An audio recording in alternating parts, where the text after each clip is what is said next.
In today's show, we review the episode on exploring international teaching opportunities, providing you with our takeaways, and get some wonderful input from Abby with some extra insights that we didn't cover in the episode. Then we bring Big Earn from earlyretirementnow.com on the show to talk us through some perspective on current market conditions. Welcome to the ultimate crowdsourced personal finance show. This is your Friday Roundup. You're listening to ChooseFI Radio. The blueprint for financial independence lives here.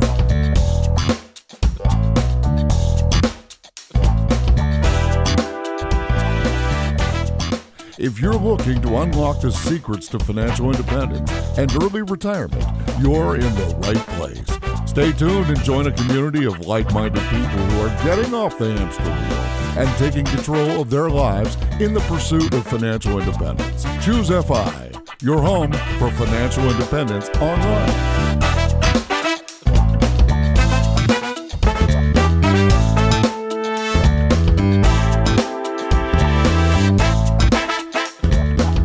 All right, guys, welcome to the show. Excited to dive into the content from this past week, and even more excited because Big Earn is actually going to be joining us on the second half of this show to talk about recent market conditions with regards to the stock market and kind of put this bear into perspective. And to help me with this, I have my co-host Brad here with me today. How you doing, buddy?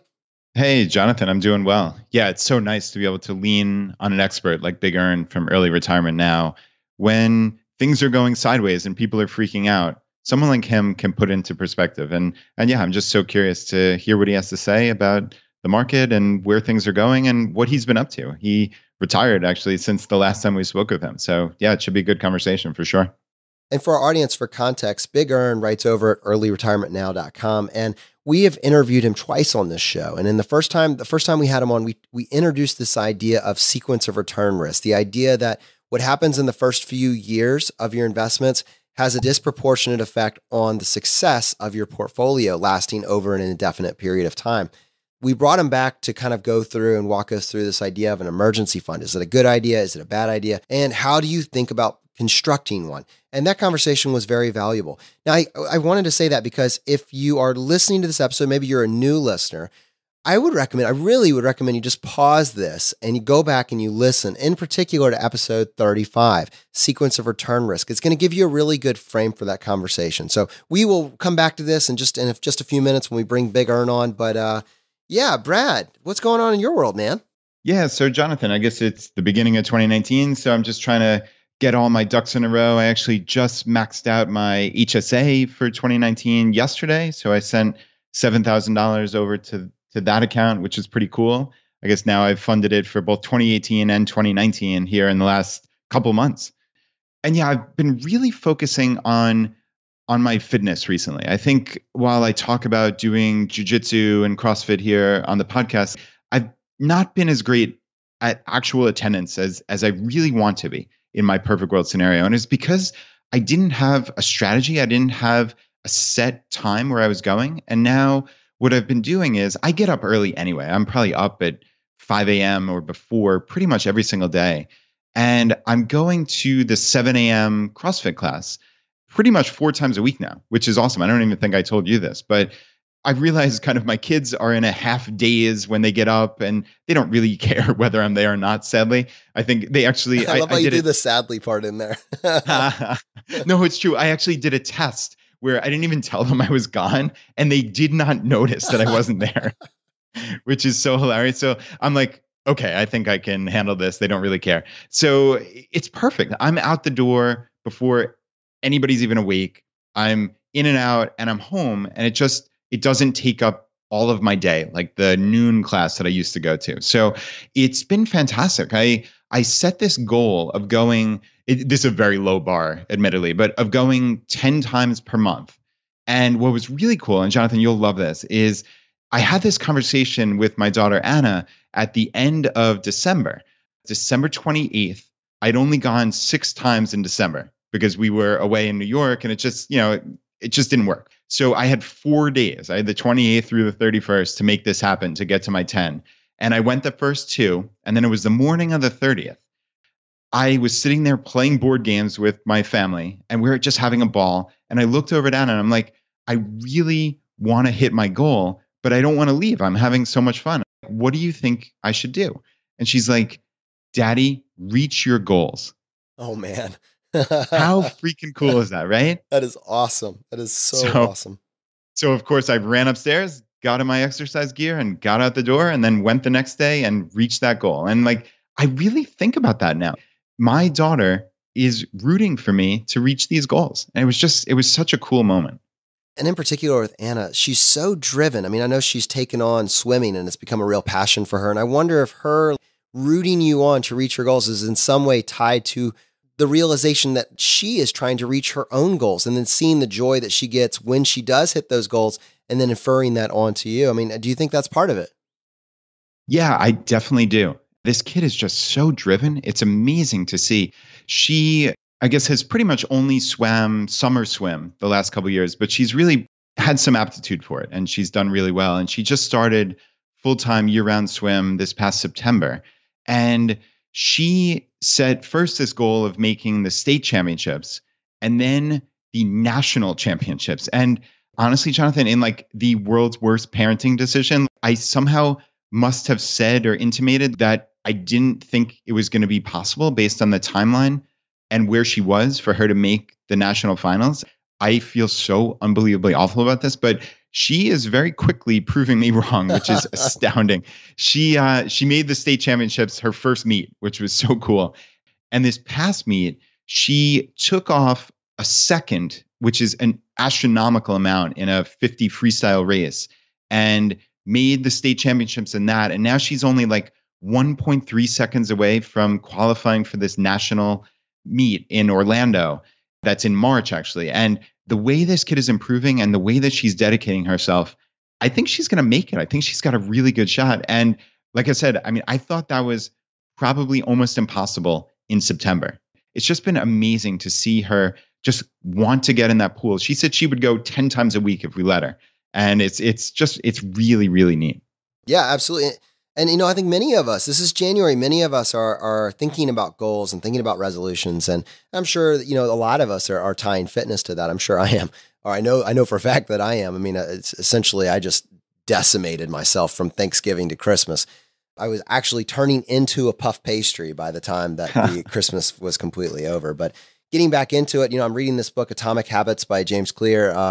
And it's a phenomenal book. And I'm looking at just implementing these things, moving from something that I think is just a good idea and making something that it's habitual. You just every single day, this is what you do. And I also have landed on the fact that morning workouts are my sweet spot.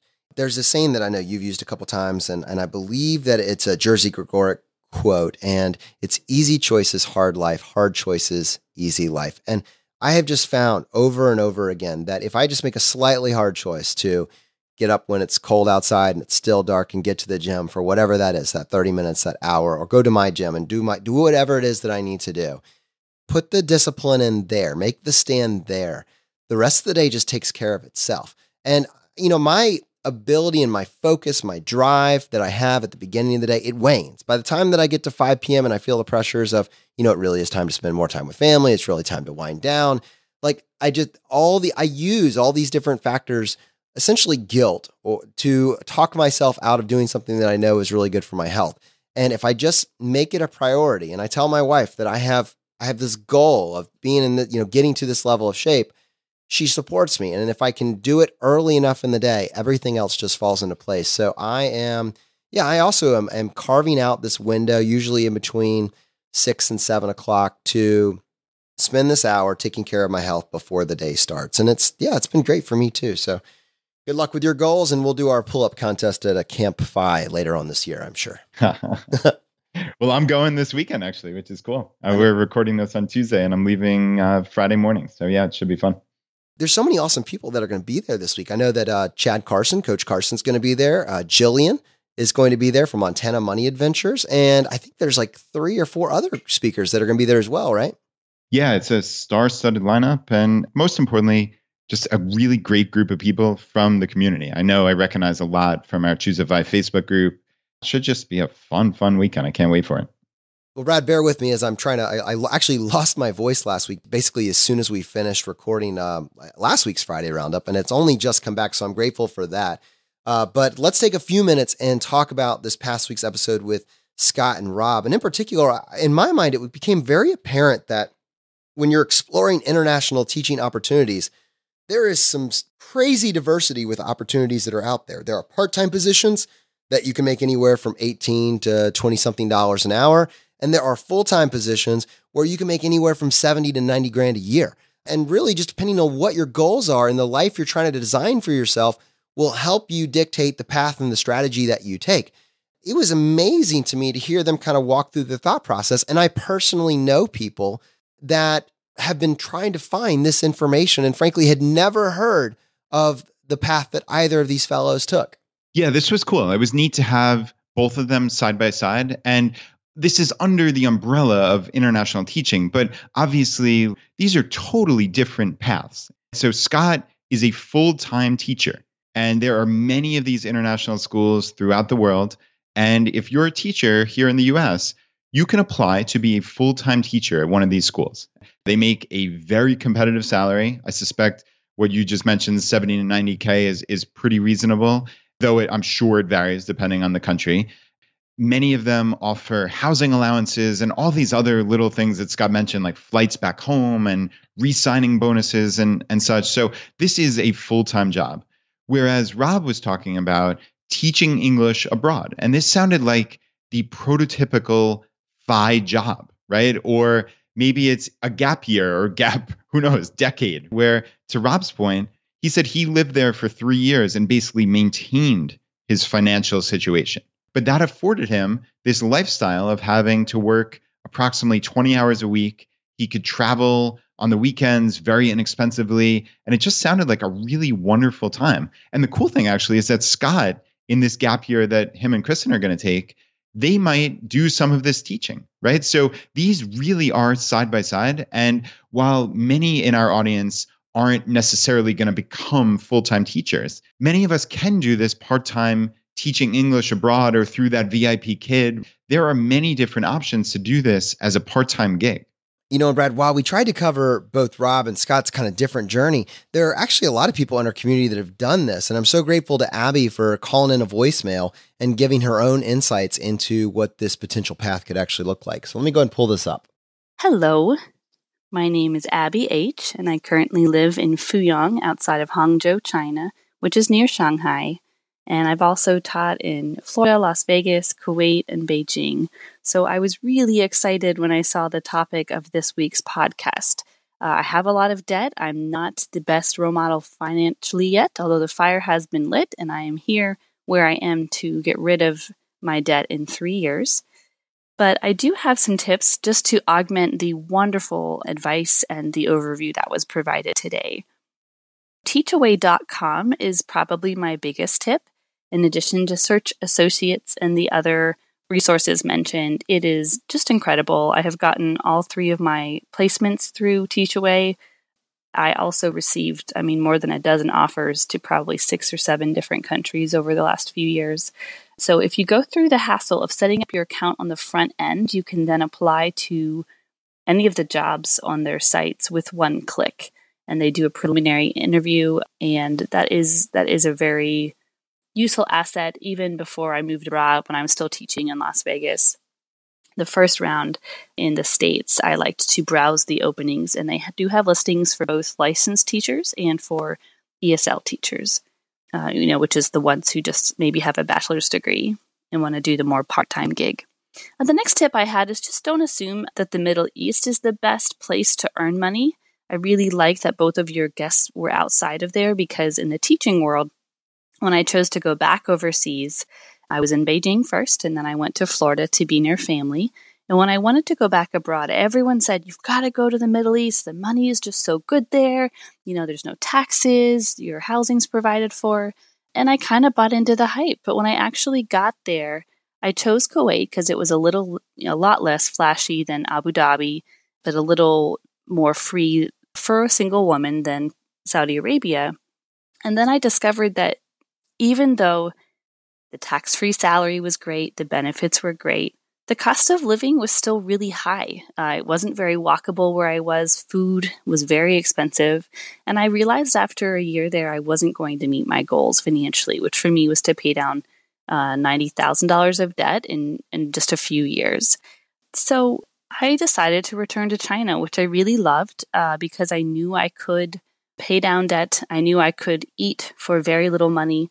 And the packages are actually as good as or better than what I had. I do have a decade of teaching experience and a teaching license and a master's, but it just offered definitely comparable packages. And then another tip is to negotiate, because the nice thing is, unlike the US salary schedules, which are set, by state usually, there's more wiggle room, especially if it's somewhere like the Middle East or like China here, where it may be a private-ish company running the school and you're coming in really upending your life to go to a new place. So don't be afraid to politely negotiate more. I would like to say also consider less flashy places and look at things like the public transportation available, especially if you are on the beginning of the road to FI. Later on, maybe you don't have to be as concerned, but it helps a lot whenever you know that you don't have to have a car here. You don't have to drive yourself. And the best package I would recommend is what I have here and in Kuwait, where your housing is included, round-trip airfare is included, reimbursement, or they pay up front for the flight on the way out, and your transportation to and from work is included. And that is an incredible life hack that is available as much as it is not. So check that out. And that's actually a reason I chose not to take a job in Abu Dhabi, because I would have had to drive myself more, even though the pay was more and I didn't want to have to lease a car. Just a couple more tips for China. They now do have 10-year tourist visas, unless things change due to the current events. So my friend who came once to visit me can now come for the next 10 years. And finally, trip.com is a good place to find cheap flights within China. Thank you so much for what you guys do. You have helped to light the fire, and I appreciate you every week. I'm learning so much. Wow, Abby, thank you. And Brad, we could spend the entire episode digging through the actionable tips and takeaways from this voicemail. Yeah, that was just a slam dunk by Abby. Thank you so much. And I loved TeachAway.com, right? And she's saying, do the work up front where you put in all this information and then you can just have that one-click apply. It almost reminds me of what Cody did with the scholarships, right? Yeah, it's the same. It's the idea of batch processing. Instead of just starting from scratch every single time and then just giving up, realize that most scholarships kind of follow certain templates, merit-based or, experiential or other things. Tell us about yourself and create these 5 or 6 different templates that you need, and then you can apply en masse. But even, let's extract what they have in common. It's building systems that propel you to the outcome that you want and basically create opportunities. You're creating your own luck.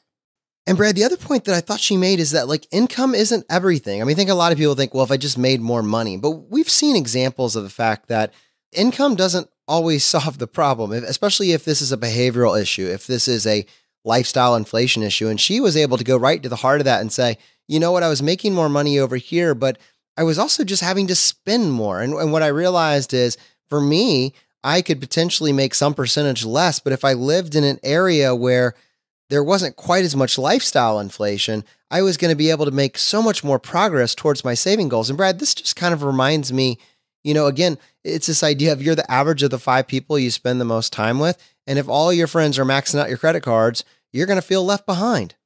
Yeah, I hear you. This was a really astute point by Abby, where look at everything. Look at your food expenses. Look at these other expenses. Are things walkable? What is your life going to be like? So it can't just be a quote unquote money grab. Like, I know my brother Scott has actually mentioned that people talk about that in the international teaching community, that, they're just going to kind of ride out their last 2 or 3 years somewhere in the Middle East because the actual salaries are so much more significant. But Abby's painting this picture of, you really need to look at this holistically, not to mention what your life is going to look like. So yeah, really, really good points.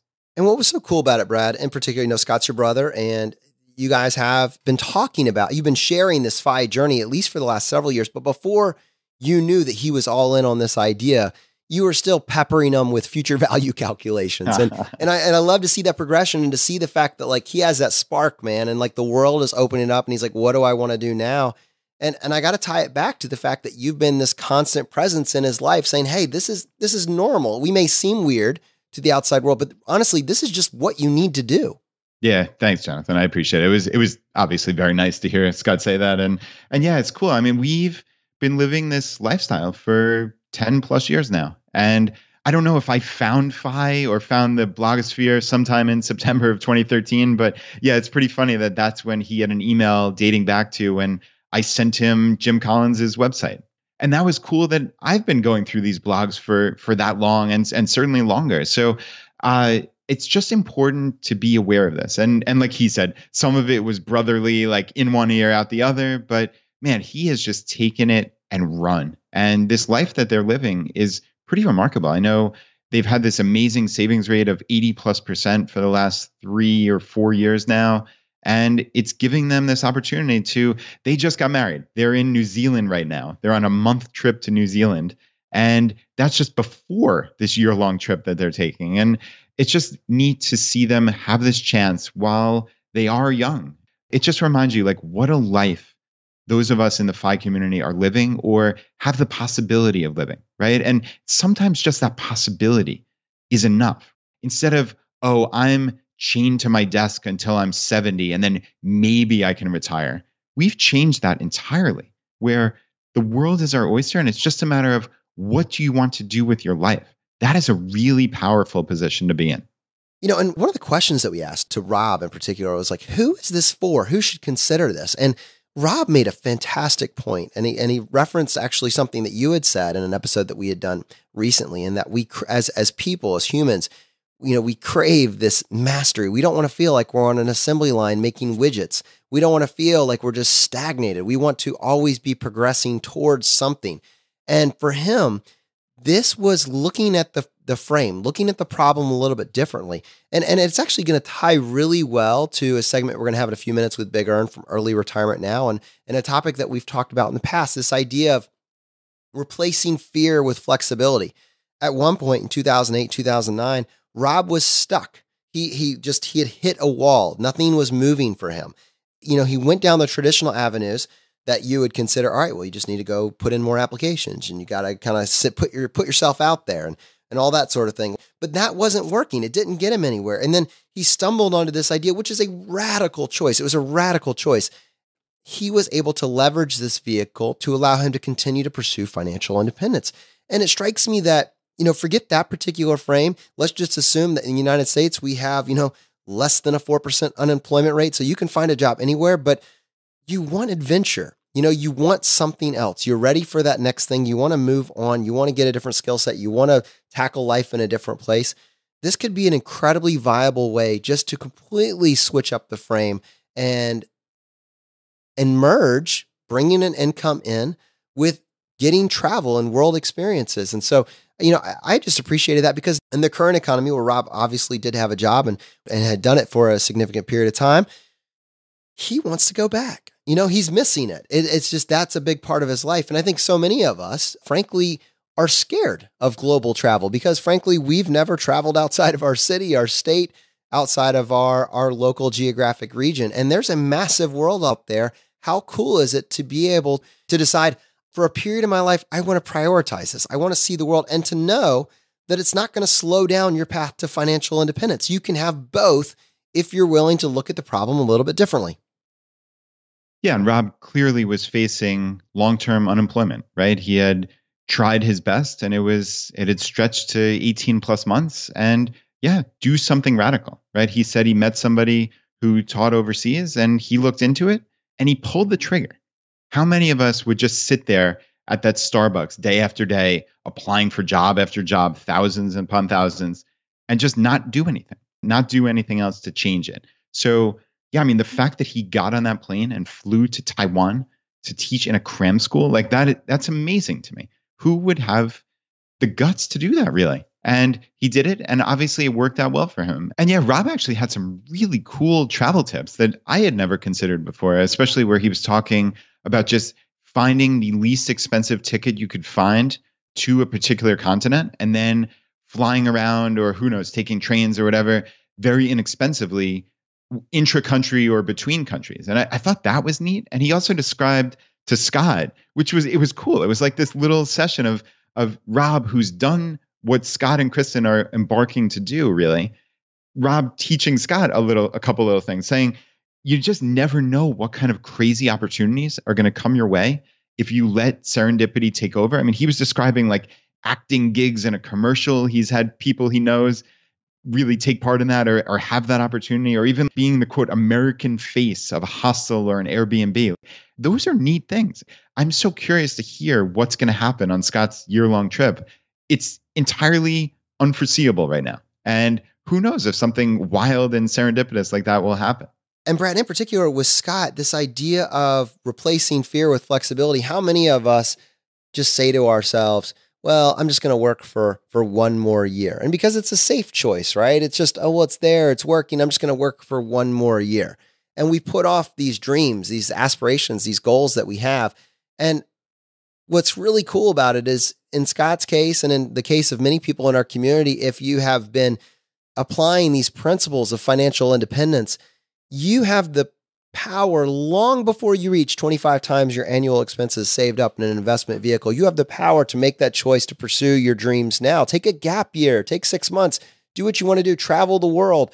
They're doing that. And I promise you, they're going to be fine. They're going to be able to go back to work. They're going to have options. And you know why? It's because they have flexibility. They're not chained down by a 5,000 square foot McMansion. They're not chained down by car payments and consumer debt. They are cash flowing their lives, and they've built up a significant savings rate. And you don't need to do that for 10, 20 years in order to be able to afford this. You can do this in a relatively short period of time and far before you reach financial independence. Yeah, I agree. There were a couple of very interesting general FI threads that Scott really highlighted here. And yeah, to your point, it's about having that flexibility. As he said, this wasn't a decision we took lightly. There's nothing that is pushing us out of this place. It's all pull factors. That was really insightful, where they are very comfortable where they are. They could stay there for a handful more years, maybe even less, and reach FI. But there are these pull factors that they want to go out and explore the world. They're in this position of power to be able to do this. And they're being very smart and systematic about their trip. And they're going to go visit probably 5 to 10 of these other international schools on their journey and meet people, be on the ground, see what it's like there, and be ready to jump into it when they're ready to go back. And who knows if this year extends into 2 or 5 or 10, right? That could happen. It's not inconceivable. But that's the cool thing, right? Like they have options. And also where he was saying, and this is kind of a side point, Jonathan, but something I wanted to mention was where they live a, quote, very normal life, and where their friends or colleagues, they would have no idea they're living this FI lifestyle. And that's the beautiful thing about FI generally. And I've always said this to everybody else on our block, we are just like everybody else. Nobody would know in a million years that we're doing anything special or that we had a 30, 50, 70% savings rate, right? There's no way on earth. We just look like the normal middle-class family. But by being optimized and just really thinking about things, like Scott was describing, they moved into a smaller apartment. They sold one of their cars when they got married. And now not only do they have that money in the bank, they're not paying insurance, they're not paying for an extra parking spot, right? It's these little things that when you add them up, they compound into something huge. And you still, to all outward appearances, are living like a normal couple or family, and you're pursuing FI and in many cases reaching FI. I just find that just so empowering as that mindset behind this. You can do this and just be a little more optimized and reach FI decades before anybody else could even contemplate retiring. What did your mom think about this episode? She loved it. She thought it was so cool to be able to hear two boys, on one podcast, and it was neat. So I think she got a thrill out of it.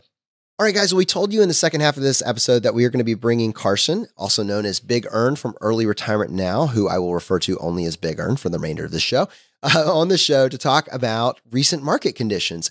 Are we in a bear market? In particular, what does that mean? What does it mean for people that have retired this year or are planning on retiring in the next year or two? What does it mean for people that are like 5 years out and 10 years out? Because it's different, right? Also, what does this mean for him? He wrote an article which he released on the 7th of January, which I will link to in the show notes for this episode, which does a wonderful job going through some of this content. But I thought maybe we could just have a conversation about it, because actually Big Earn retired this past year. So he is potentially the prototypical victim of sequence of return risk. Big Earn, do I have that right? That's right. So that was my fear all along, and I might be that guy that retired right around the peak of the stock market. Yep. For our audience, I mentioned at the beginning of the episodes, but if you're trying to find out what sequence of return risk is about, you can either listen to episode 35 or Earn, maybe you could kind of give us just a quick summary. What is sequence of return risk and why do people need to be worried about it?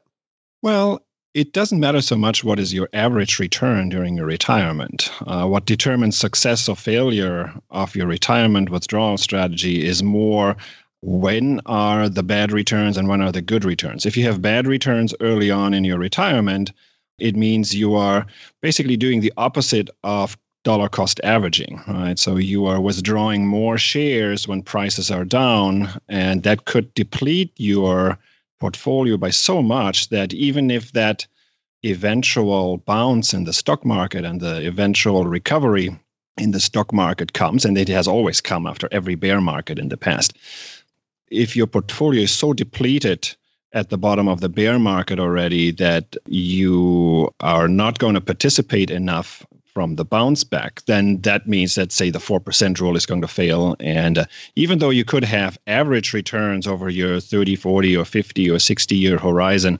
that are really strong, if the bad returns happen early on, then it could still wipe out your portfolio. Carson, I actually want to set up just a comparison, and I'd love for you to talk me through how each person in these two examples would react. So let's say hypothetically someone retired in the middle of 2018 with $1 million portfolio. According to the 4% rule of thumb, they plan to take $40,000 out, approximately, use that 4% rule of thumb going forward. Okay, then come the end of 2018, the stock market drops let's just say 20% roughly, and they're down to somewhere in the vicinity of $800,000. So I'd love to hear your thoughts on that person and what their likelihood of long-term success is, because I think there are a lot of people who are potentially in that situation who they're wondering how scared should they be at this point? Like, is everything that they worked for ruined? Do they have to go back to work tomorrow? So talk me through that, and then I'll set up the other scenario too. Right. So first of all, as a disclaimer, it's obviously too early to tell, right? We don't know how 2019 and 20 and 21 will shake out in the stock market. We don't know yet if this is going to be another great recession, because every 50% drop in the stock market is going to also start as a 20% drop initially, right? That's happened in 2007 and 2008, 9. But let's assume that under the working assumption that we are not going to repeat the Great Recession or the dot-com bust or the Great Depression, it's probably not that much to worry about right now, because even from the low in late December, we've recovered already a little bit. So let's assume that we are not going to go into a recession again. We are not going to have a prolonged bear market. It's probably too early to be really worried about that little bit of volatility that we had in 2018.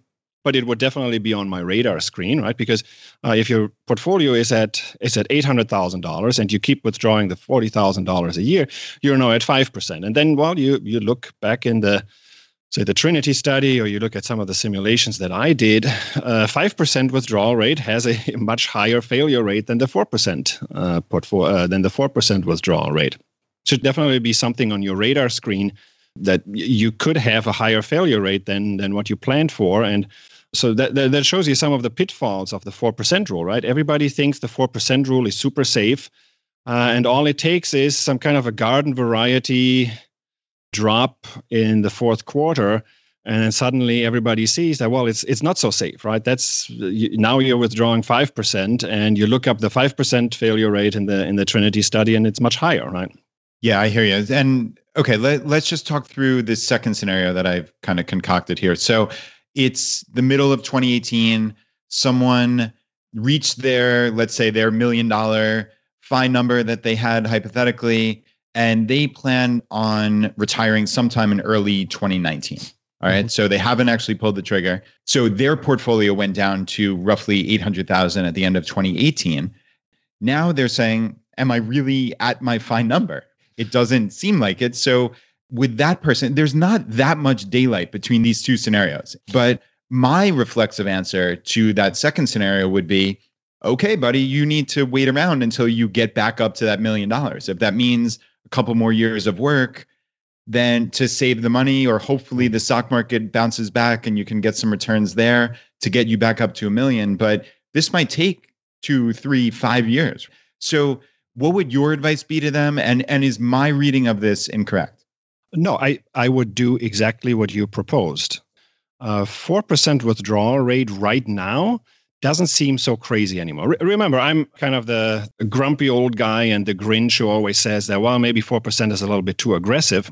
And I said that when the stock market went from one all-time high to another, because exactly for that concern, because if you retire in response to your portfolio reaching a certain target level, you increase your risk that you, quote unquote, you just exactly grab that peak stock market, and then you're just that person, just like me, right? You retire right around the peak.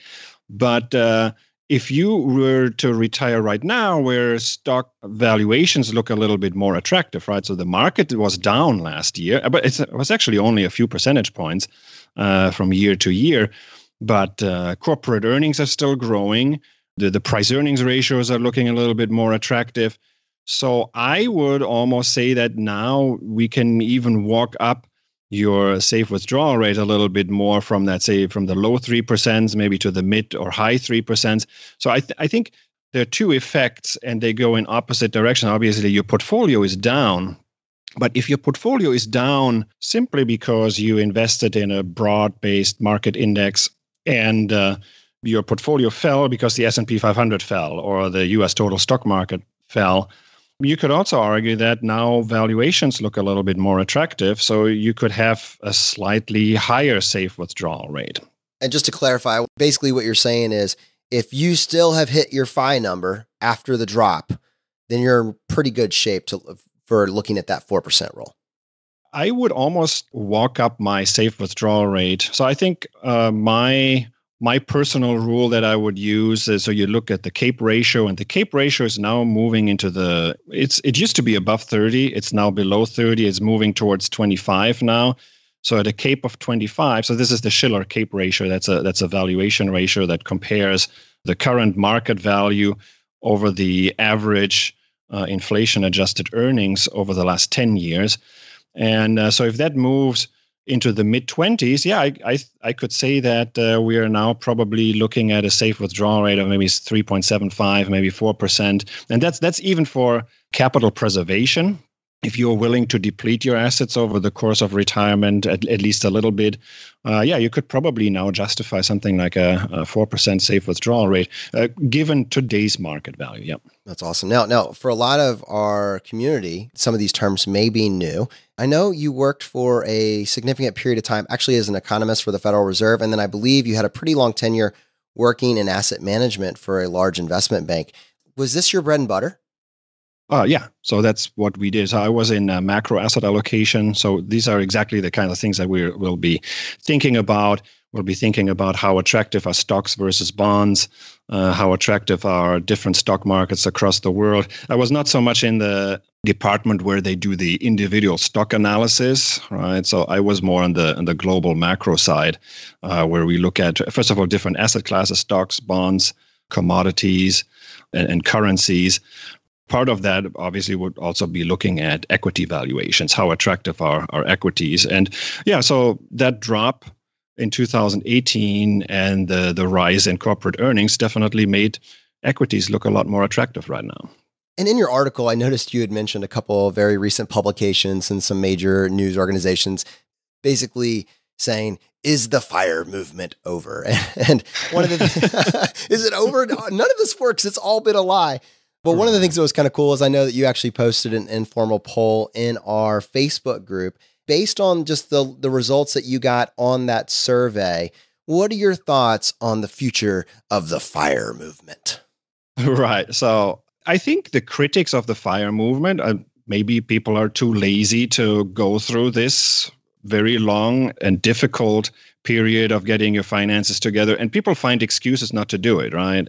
So Susie Orman will tell you need $1 bazillion to retire. So a lot of people will throw up their hands and say, well, I'm not even going to go there.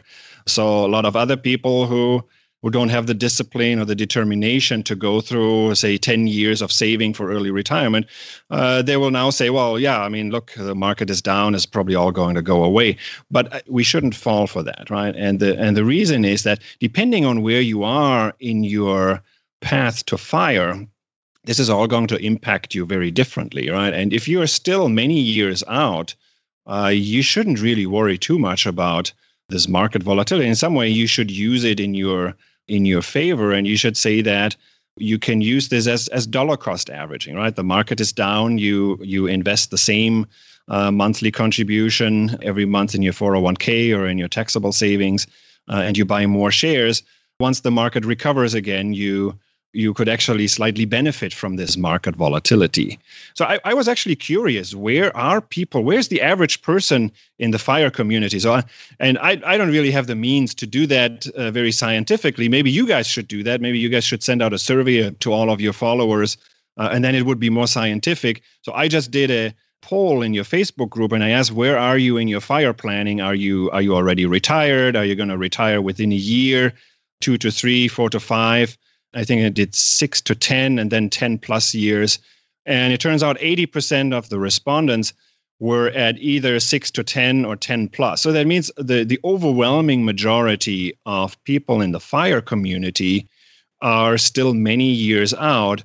So they could actually benefit from a drop in the stock market like that, right? So because they have relatively little savings already in their stash, they would also benefit from better equity valuations right now, because that means that probably expected returns are going to be a little bit higher after the most recent drop, because earnings are still going up, and we have better price earnings ratio. So that usually means that going forward, we can afford to have a little bit higher expected return. So this could actually be a net positive for people that are far enough out.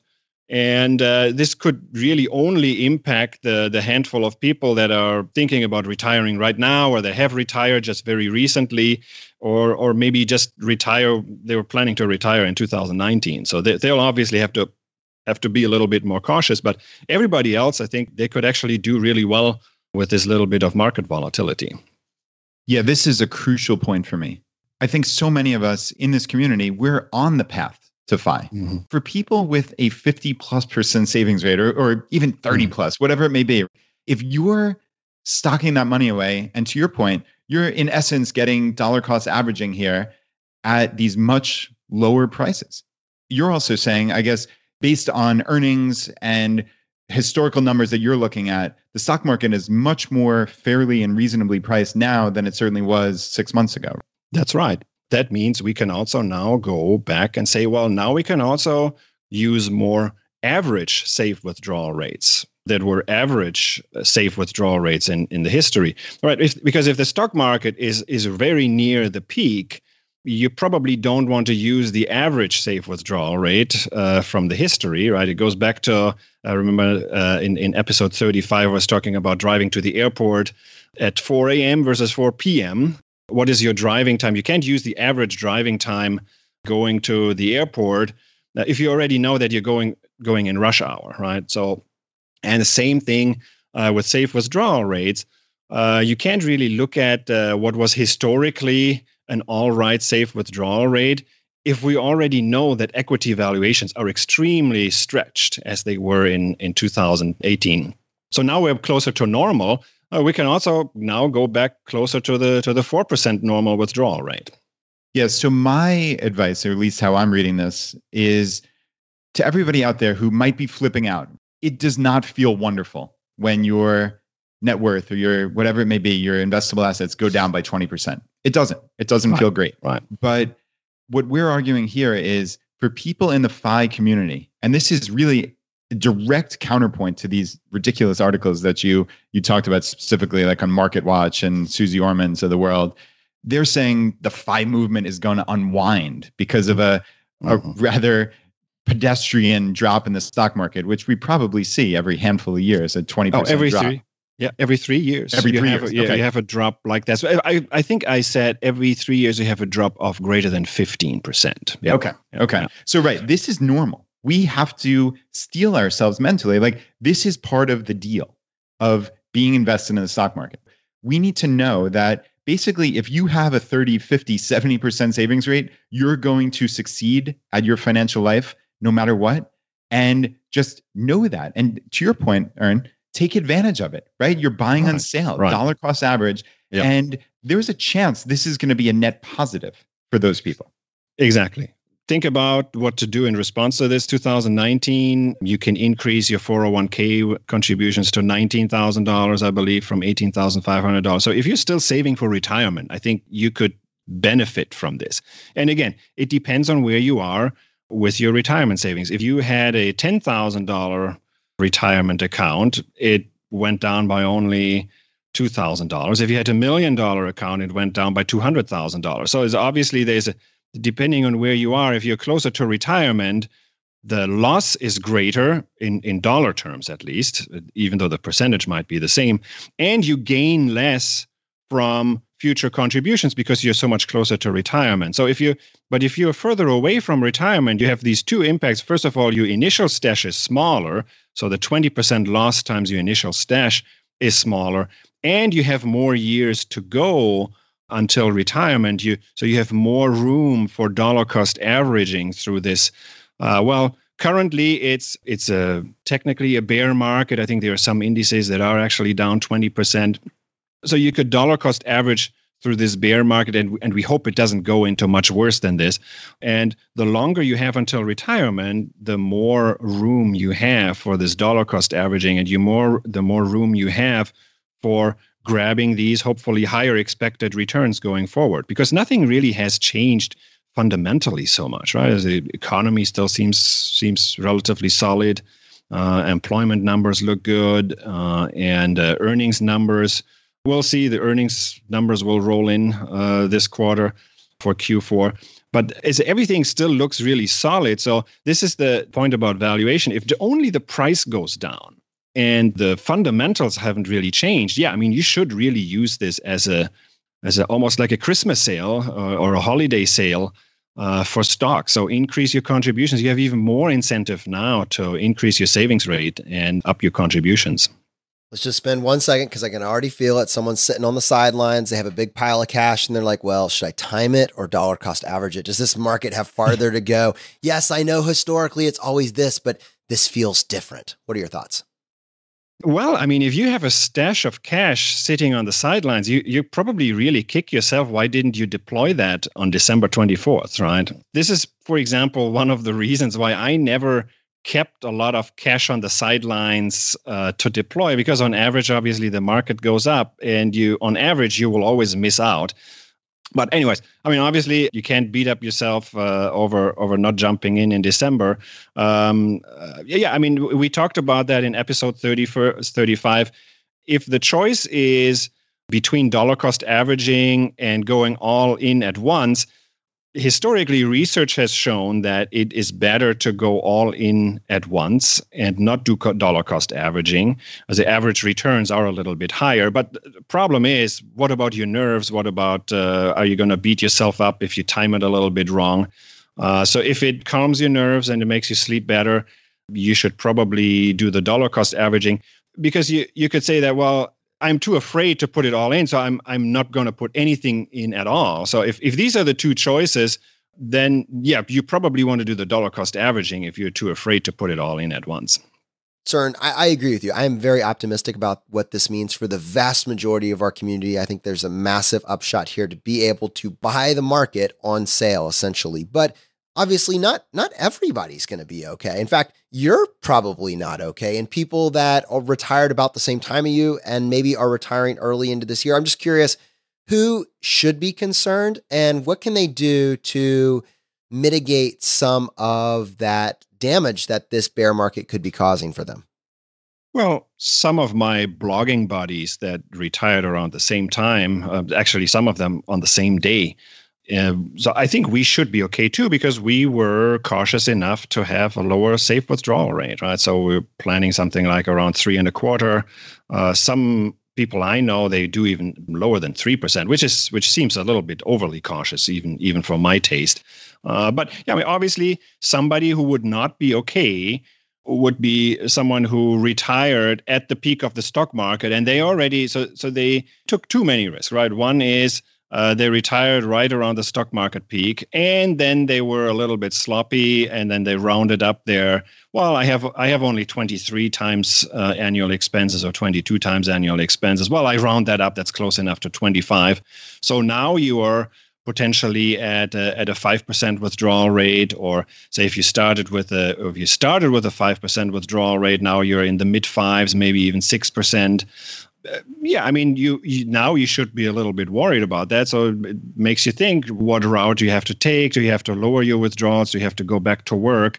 Again, it's not a total failure. It's not like you're going to run out of money tomorrow if you don't change course. But yeah, definitely you would have to think about maybe generating some side income, which obviously we are good at, and this is not the end of the world. But again, so not everybody will have a super smooth ride through this market volatility. I just wanted to point that out. I don't want to sound like overly optimistic about this market volatility. It's something to be worried about, and some people will be more worried about it than others.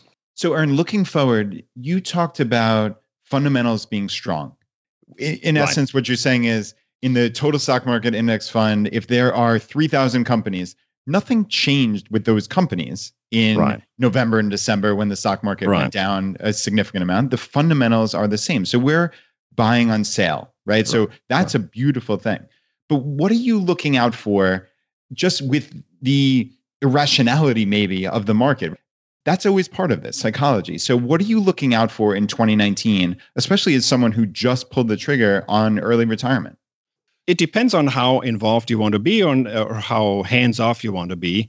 I definitely look at what the macroeconomy is doing, right? And the reason for doing that is that I noticed that, so obviously the stock market and the macroeconomy, at times they are moving in opposite directions, right? You could have a bear market outside of a recession, and then sometimes during a recession, especially late in the recession, you have a stock market rally already starting. So some people would say that the macroeconomy is really detached from the stock market, but that's not right. Especially if you're in early retirement, you look at when did the 4% rule fail. It's usually during a bear market, and it was a bear market that was really bad because it happened during a recession. So then you have the extended bear markets, where not just the price goes down, but also the fundamentals go down, right? That because that is the risk. Right now, only the price of the S&P 500 went down. Nothing happened to fundamentals. That usually means that the market is going to snap back really fast. I would be afraid that if on top of the price movement, we also have a movement in the fundamentals, where GDP starts dropping, where earnings start falling. So conceptually, that is what I would want to look out for. And again, I'm saying we are not completely out of the woods. And right now, it only looks like this is something temporary. But I would be concerned that if we have another recession and earnings drop, that could be something that is a longer lasting problem. And then we get back into the sequence of return problem. And then we can talk about what exactly I look at to see if the economy is still running smoothly. I would usually look at the yield curve inversion. If the yield curve, so if the spread between the 10-year and the 2-year interest rates switches from positive to negative, so if 10-year bonds yield less than 2-year bonds, that's usually a warning sign for the economy. I would look at some employment numbers, especially unemployment claims, and I would look at the PMI index. So if I have only three things, so the PMI index is the Purchasing Managers Index. So there's a business confidence index. So if these three things all look negative, and right now they all look positive, so if all of these three look negative, then I would start becoming worried about fundamentals. So, but that hasn't happened yet. So this is one of the reasons why I'm still relatively optimistic. Nothing bad happened to fundamentals yet. This is just a price adjustment, and hopefully it will be temporary. Yeah, Ern, that is absolutely fascinating. And I'd love to get you back on next year if anything does change, and maybe you could talk more in depth about that. But for the regular person out there, right? Obviously, you have a PhD in economics. I decidedly don't. I'm just a regular guy, right? So what am I supposed to look out for to find out if these fundamentals are changing? You said GDP and earnings dropping, but realistically, for someone out there in the audience, like, what should they look for? Are there specific numbers? Like, are there specific times that those numbers are released? How should they know if something is changing fundamentally? It's very hard to get that right. So obviously in the media, you have some of the same exaggeration that we've had with Susie Orman and the Market Watch article. So nothing is ever in the middle. It's either the best thing ever or the FIRE movement will be obliterated, right? And you have a little bit of the same thing also going on with responses to, say, data releases. So sometimes the payroll employment numbers come out and they're a little bit below average, and then everybody's running around and says, "Oh my God, this is the end of the world." And then they're a little bit above average, as they were earlier this month on Friday, came out at over 300,000 jobs in December. And then everybody starts running around and says, "Oh, I mean, this is the best jobs market ever." So you have the same kind of nonsense in the media out there as you have elsewhere, where everything is overly exaggerated. And so it's very hard to keep a clear mind and to be even-headed. I mean, when I was doing this for a living, I would write computer programs where basically we do almost machine learning, artificial intelligence algorithms that look at thousands of different data series, or maybe hundreds, almost 1,000 different data series that track how the economy is doing. Of course, I can't do that now because I'm retired. But it's one of these Pareto principles. You can probably get 80% of the outcome for 20% of the effort, and in this case, it's probably much less than 20% of the effort. So this is why I mentioned these three series. So I look at the yield spread between the 10 and the 2-year. I look at unemployment claims. They come out weekly. And I look at the PMI, Business Confidence Index, that comes out monthly. And I have a blog post where I introduce these three indicators, and also where you can look them up. I think they're all in the St. Louis Fred database. You can look at these indicators and you probably get a pretty good view, a pretty good indication of how the economy is doing by just these three indicators. You have something that's more of a financial and Federal Reserve monitoring indicator. That's the yield spread. You get something about the labor market, and you get something about manufacturing confidence that spans many different aspects of the economy. And it's just three series. They come out. They're not secret data series. They are publicly available. They come out. The yield spread, obviously, you can monitor that daily. The unemployment claims, you can monitor that weekly. And the PMI, that comes out monthly. And they come out very timely. There's very little data delays. And it's accessible to everybody. So now that I'm retired, I don't have the time and the bandwidth anymore to monitor hundreds or thousands of data series. And this is what I follow right now. And as I said, looking at these series so far, I don't really have too much of a concern about fundamentals. It's a little bit weaker, say, since middle of last year, but it's still above average. So, and in order to be concerned about growth and earnings growth, we would probably have to see much worse readings in these data series. And I'll give you the link for that post from earlier in 2018. Yeah, please do. One of the things that you mentioned there, and I think it'd just be interesting to highlight, is the fact that you are retired. And we talk about it. We talked about a little bit, asking you if you were okay from a sequence of return risk. But honestly, I think what I'm more curious about right now is like, how are you? How is your family enjoying early retirement? What are you guys doing? We are just settling down. We bought a house in Washington State, and we just finished our 7-month trip around the world, and we returned from that on December 27th. Returned to San Francisco and packed up our stuff. We rented a U-Haul, and we drove from San Francisco to Camas, Washington. So it's a suburb of Portland, Oregon. So it's in the southwest corner of Washington State. And so we have a house here. We're just unpacking, doing some home improvement projects, furniture shopping, everything that comes with home ownership again. So we're actually quite busy right now. I was going to ask, what are you doing with all your free time? Furnishing a house.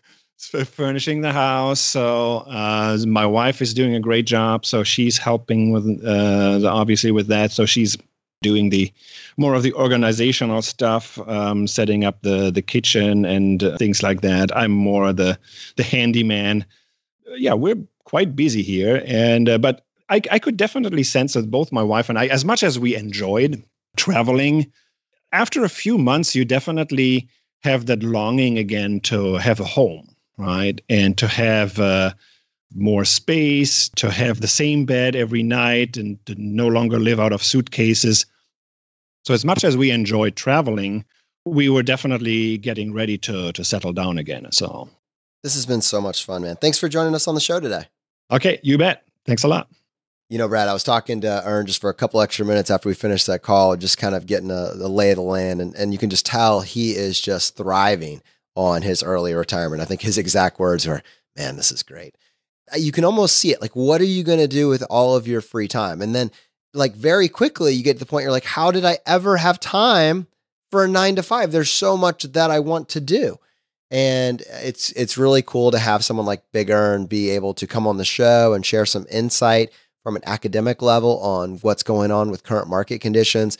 But then also he's in the trenches with us, right? I mean, he's actually someone that pulled the trigger and is living out his early retirement. And I guarantee you, he's not doing it from a place of fear. No, he certainly isn't. And yeah, that point that he made in there is one of the most important things we've heard on ChooseFI in maybe ever. Look at the fundamentals. The fundamentals are strong right now. If the stock market wants to give us a 20% discount, then buy more shares.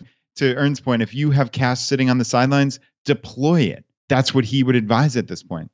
I know I'm taking that to heart, and I hope everyone else out there is as well. I'm personally, like I said at the outset of this episode, I just dumped in $7,000 into an HSA. That's immediately going into the stock market. I'm going to try to max out my 401k as early in 2019 as I can. I want to take advantage of this sale. And like I said, it's not easy to see your net worth go down, right? Mine went down probably more than my largest salary ever in my life, which is crazy when you think about it. But honestly, am I losing sleep about that? No, I didn't think about it for 1 second. This is what we sign up for when we're looking at a 30 to 50 year investing life. This happens, as Ern said, every 3+ years or thereabouts, right? You're going to see a 15% drop. That's just part of the deal. So look at this as a sale and take advantage of it. And what I love about this is that this is a community. You know, the financial independence community is spread around the world. It's people pursuing financial independence and striving to hit 20, 30, 40, 50% savings rates. And you have this flexibility in your life. And while this community was mostly an internet-based community in the beginning, it's actually branched out into real-life meetups over the last several months and over the last several years. And we've tried to support that effort with our local page, which you can find at ChooseFI.com/local. We have well over 170 local groups all around the world. I think there was just a new group set up this past week in both Kentucky and also in Belgium. What we want to do with maybe a small segment of each show is just highlight some of the cool things that are happening in the community. And we wanted to give a big shout out to Jennifer, who is the admin of the San Diego group, but she's also helping us as our community liaison, helping us figure out what's working in one area and seeing whether or not other groups can benefit from that idea, that concept as well, and just kind of helping us all develop this system out. And just to kind of give you a sense, if you've never considered going to one of these meetups, they can be structured, they can be informal, they could just be sharing a meal, but it could also be like a focused presentation. I know that there are close, maybe even over at this point, 500 members in both the San Diego group and the Houston group. I know in San Diego, there were 56 people that joined it just last month. And at this last December meeting, they had topics that included side hustles, behavioral economics, logical fallacies, budgeting. Find a way to take these really awesome ideas and then incorporate it with maybe lifestyle stuff like a hike and an overnight camping trip. One of the keys that I've noticed is having just a regular meetup actually scheduled. I know that Houston is actually making it a focus to start having these regularly scheduled meetups as well. Their first one is actually going to be at a library, and they're going to be doing a roundtable discussion. So, you know, we're going to try to continue to kind of publicize the different events that are going on around the world, take the really cool wins that come from those. You never know. I mean, Brad, this really could go anywhere. You mentioned last week about how these often can spawn mastermind groups and how people can start businesses together, and just, you never know where it's going to take you. but you won't know unless you try, unless you put yourself outside of your comfort zone. I know all of us can maybe have our introvert tendencies and we just want to stay inside of our box. Put yourself out of your comfort zone and go meet a tribe of like-minded individuals. Yeah, I totally hear you. And even down to like the micro, right? So in our Richmond local group, Luke this week posted, hey, did we ever start that tool co-op? Right? We had talked about this, I think, on the podcast, and we talked about it in our Facebook group of instead of every single person out there in our local group buying a ladder and a wheelbarrow and all sorts of different things for the house that you maybe use one day a year, some with many of these things, why don't we just have a co-op where we can just borrow them from everybody else? This was an idea that we brought up and it just never happened. But it looks like now, based on this one post, that it's actually going to happen for our Richmond local group. So there are so many of these ideas percolating across the local groups throughout the world. And I'd love to help aggregate that. And I think, like you said, Jennifer is going to do a wonderful job of kind of taking the best practices of each individual local group and bringing it to the larger set of almost 200 groups at this point. Yeah, and to Luke, actually, specifically, Luke, I actually meant to write you back directly. I was fighting off a cold, but I have a 10-gallon air compressor. Luke was actually looking for an air compressor to use on his, I guess, roof or some such, but this would be perfect for that, and you're more than welcome to use it, so you can definitely add that to the co-op list. See, Brad, helping live on the show. All right, guys. Unfortunately, that's going to bring this episode to a close. Now, as you know, we like to finish every episode by doing a drawing for a copy of a book that we have found useful. And there's 3 books that we offer. The first is J.L. Collins' book, The Simple Path to Wealth.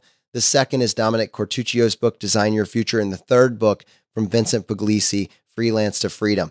If you want to enter the drawing, all you need to do is just go to ChooseFI.com/iTunes, follow the instructions there, and leave us a written review on either iTunes or Stitcher, and then send us an email to feedback@ChooseFI.com letting us know that you left a review and what screen name you left it under. We give away 1 book for every 5 written reviews that we get, and we announce the winner on the Friday roundup. Brad, how many winners do we have today? All right, Jonathan, we have 2 winners today, and the first winner is Izzy.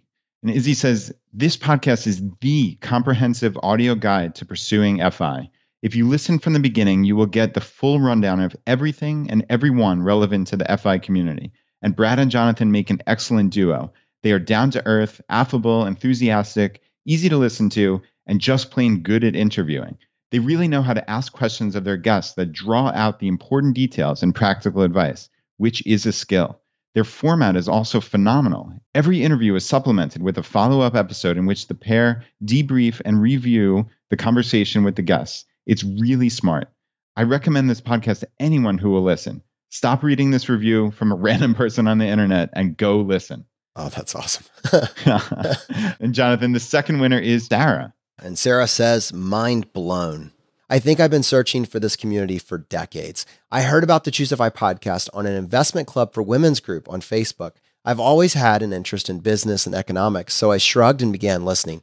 I fell down several rabbit holes that night. In the past week since I found this podcast, I have listened to maybe 40 of the podcast episodes, and my mind is blown. I have always felt like a decent saver without actually budgeting, but not known what to do with my savings. And by not making a decision, I was making a decision. Since last week, I have dug around in my files, come up with a more accurate view of what I'm spending on gas, groceries, eating out, and other expenses. I've contacted my HR department and found what organizations I need to contact to open a 457B and or a 403B. I've opened a Vanguard account. I've drawn my line in the sand and I'm shooting for FI in 9 to 12 years.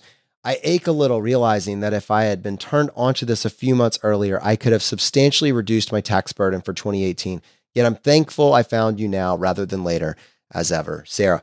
And Brad, there's so much actionable content, buried in this episode, how to deal, how to think about these market conditions. But I'm imagining someone is maybe listening every single week, every single episode.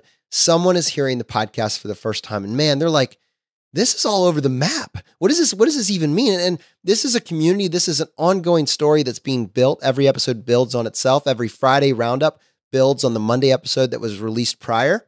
And together, hopefully this information tells a story. And so if you're listening to this episode for the first time and you need an orientation, I would recommend that you go back and first off, you listen to episode 100. That is like our gateway to financial independence. That's like a fantastic starting place. If that piques your interest, if that makes you say, I want to know more about this rabbit hole, from there, honestly, I think it still works to go back and listen to episode 1. and the knowledge will continue to build on itself. And you know what you could do? I know some people will just try to go back to the first episode and then just play catch up all the way through. Some people just stay caught up on the current episodes and then fill in the days with the older episodes and just kind of work through your backlog slowly. And, you know, whichever one you prefer, but I think it's worth your time at bare minimum to go through and listen to the older content, because there's so much information that the guests have been willing to share with us that is going to radically transform both your life and your finances. I mean, we're not talking about insignificant amounts of money here. This information is virtually priceless. All right, my friends, the fire is spreading. We'll see you next time as we continue to go down the road less traveled.